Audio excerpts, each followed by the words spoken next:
Hello everybody, it's Miss Penny from Marengo-Union Library. We are here for another craft. So minis, are you ready? Come on, I didn't hear you. Are you ready? Yay, let's do this. This month is actually Fire Safety Month. So I thought it would be fun to do a fire safety craft. So what we're going to do, you don't need any paint this time. So we don't need to put on our painting clothes, but it's always important to find a spot that is okay to get dirty because we will be coloring, we will be cutting.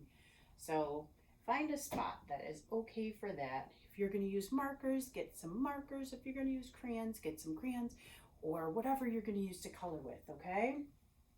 We want something to color with, something to write with, and we need something to cut with, and we need some glue. Just a glue stick will be totally fine. You're also going to need a stapler when you're all finished, but that's at the end. So once you have all that stuff, we can get started. We are making a fire safety book. It's going to be super fun. Okay, in the directions, it says what they are, right? Directions. Your big person can help read them. It's going to explain how to put your book together and just a little bit more information about what to do in case there's a fire in your house. Because it's always important to know what to do and always talk about it all the time. That way you're not surprised, hopefully, if it happens, okay? So you're going to have that in your kit. That's going to be your explaining you how to do it. Then you're going to have also this extra little pieces of paper. And these are just little pictures. And you'll see there's 2 pages, maybe. There you go. 2 pages of little pictures, okay? You can use these or you don't have to use these because you know why? It's your book. You can do what you want. All right. You'll have those in your kit. And then you're going to have the actual book to put together. This will be in your kit.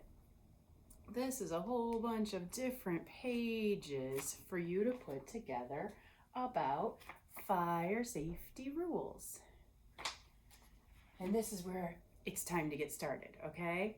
So the first thing I would like you to do is cut out all these little pictures if you're planning on using them. And maybe even if you're not. You can color them first if that makes it easier and then cut them out, or just cut them out and color them as you go. Whatever is easier, I want you to do this page first if you're using these. The other option to using these is you can draw the pictures yourself, or you can even make your own pictures with construction paper. You can even put stickers in your book if you have stickers that might be better than the pictures that are here, okay?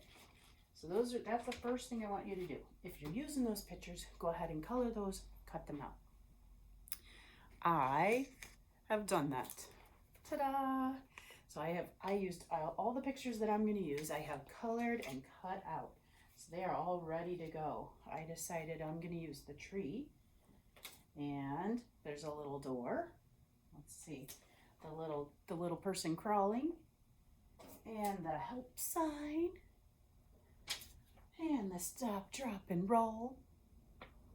And, if I can get it, this little phone that has 911 written with it. Now I'm hoping that your big person is reading through all the stuff and that they can help explain what all these pictures are going to mean. Okay, so now that those are cut out and ready, I'm going to get the rest of the book going. So I'm going to take the front of my book, the cover, and color the fire person on there and write my name where it says by. It says, I know fire safety rules by Miss Penny. Because this is my book, because I'm going to put it together.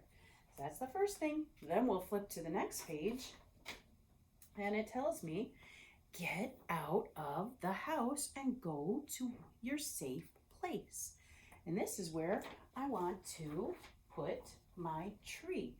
If your safe place is not a tree, you don't have to put a tree in this spot, okay? Let's say your safe place is maybe I don't know. Maybe it's by the fence. Maybe you could draw a fence then. If your safe place is by a fence, draw a fence, okay?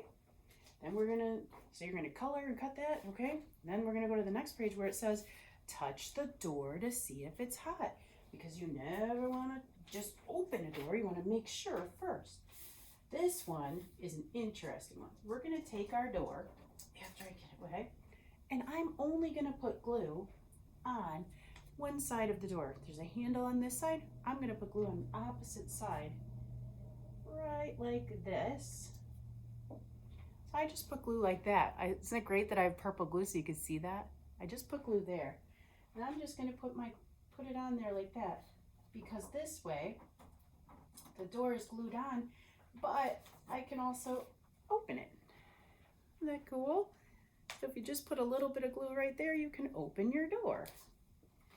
And if you want to draw anything extra on there, you can, because this is your book, right? And we're going to turn to the next page where it says crawl down low under smoke. All right, so on this page, this is where we've got the crawling person, or you can draw a person or put a sticker or maybe a picture of yourself. I don't know. Whatever you want to do on this page for crawling under smoke.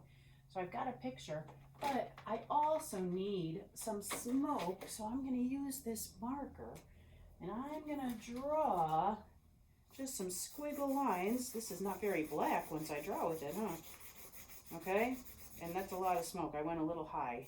That's okay. That's all my smoke. So I'm crawling under the smoke because that's what it's important to do.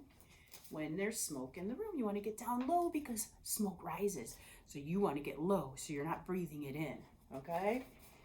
All right, then we turn to the next page, and this is, oh, super important as well. There's a bed. What we don't want you to do is hide from firefighters. Never, never hide, because then it's harder for them to find you. It's not a hide and seek game, and they're not there to scare you. They're there to find you. They're there to find you. So we want here, we're going to put the big help sign, because you're saying help so that they know where to find you, okay? You're not hiding, you're telling them exactly where you are. I'm in here. And this is just in case you couldn't get out, okay? And what I also would like you to do is take a red marker or crayon or pens, whatever you're using, okay? Take red and put an X under the bed, okay? The reason I'm having you do that is to remind you not to hide, okay? Never, never hide when there's a fire and you're waiting for someone to come help you. Here's one. If your clothes catch on fire, what do? Stop, drop, and roll. And I'm not going to do that because you wouldn't see what I'm doing anyway. So, but that's also something important to remember. And you can draw it.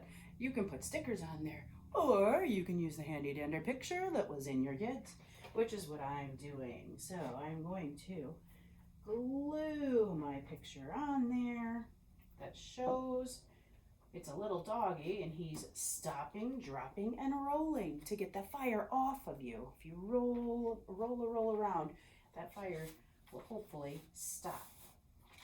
And the very last page says call for help. We only ever call for help. This is the number, 911. We only ever call 911 if it is an emergency. And by emergency, I mean somebody's in trouble, okay? An emergency is not, there's no more cereal in my box. An emergency is not, my sister won't let me watch what I want to watch on TV. Those are not emergencies, okay? We do not dial 911 for those. Emergencies are, there's a fire in my house and I can't stop it. That's an emergency, okay? So these are we only want to call 911 for emergencies. An emergency, another emergency. Let's see. Oh, you're at the park. Let's just say you're at the park and you fell down and maybe you think you broke your leg. That could be considered an emergency, so you could dial 911 for that. okay? Those are emergencies. That's the only reason we would ever want to dial 911. Emergencies, okay? And actually, I don't think you'd be at the park without a grown-up. So let's say you're at the park and maybe your grown-up fell and hurt themselves, and so maybe they need you to dial that 911 for them. So my point is, only dial 911 for emergencies, okay? All right. And at the very end, once you have all your pages colored and you have all those things glued in there, you or your big person are going to put some staples in the side to make it a book. And now you have your very own fire safety book that you can read to people, you can show to people, you can carry it around to help you remember. You can do what you need to do with this, but it's your very own book, okay? Have fun making it. You guys, I hope to see you soon in the library. We also have lots of books about fire safety. Hint, hint. Come on in and get some, okay? All right, I will see you guys later. Bye, everybody.